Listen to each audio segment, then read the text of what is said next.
Minister of Public Works Juan Edgel told the media at an emergency press conference late Tuesday that unfortunately and distressingly, those persons who have been in pursuit of the boat found with dead bodies for over 24 hours lost sight of it. The minister said the boat was last seen around 9:55, some 83 nautical miles from Guyana's shores on Monday night, but after several hours of aerial and water patrol on Tuesday and Wednesday, authorities came up empty-handed. Reports of the first sighting of the boat were made around 1400 hours on Monday by a private operator. The vessel was said to be drifting some 112 nautical miles from the Georgetown coast. I said we are distressed because while we had the initial shock of the sighting of that boat, receiving the report as of 4 minutes after 2 yesterday, and our efforts during the afternoon, last sighting 53 minutes after 7 last night, and I need to indicate at that time the weather out at sea was not friendly based upon the reports that we would have received. Stephen Thomas, Director General of the Maritime Administration Department, MARAD, said authorities were unable to get close to the boat to allow for it to be attached to another vessel and towed to shore due to bad weather.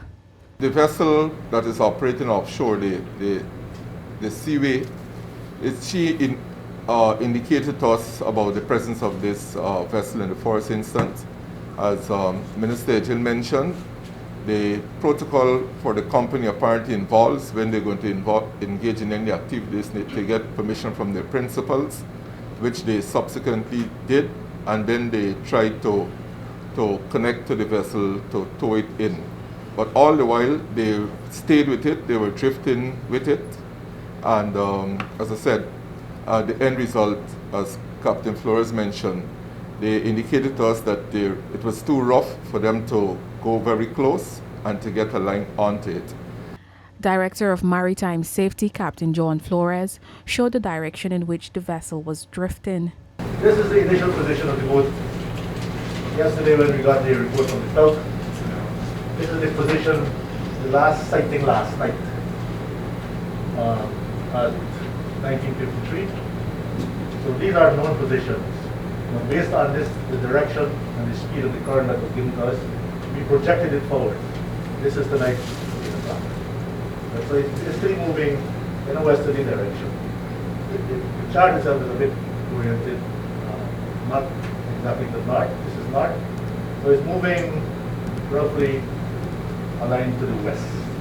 The newsroom understands that 2 boats with members of the GDF Coast Guard, police ranks and local residents were dispatched from the Northwest District along with a helicopter from the Guyana Defence Force for well over 5 hours on Tuesday. They were also supported by a helicopter from ExxonMobil, but the boat was not sighted.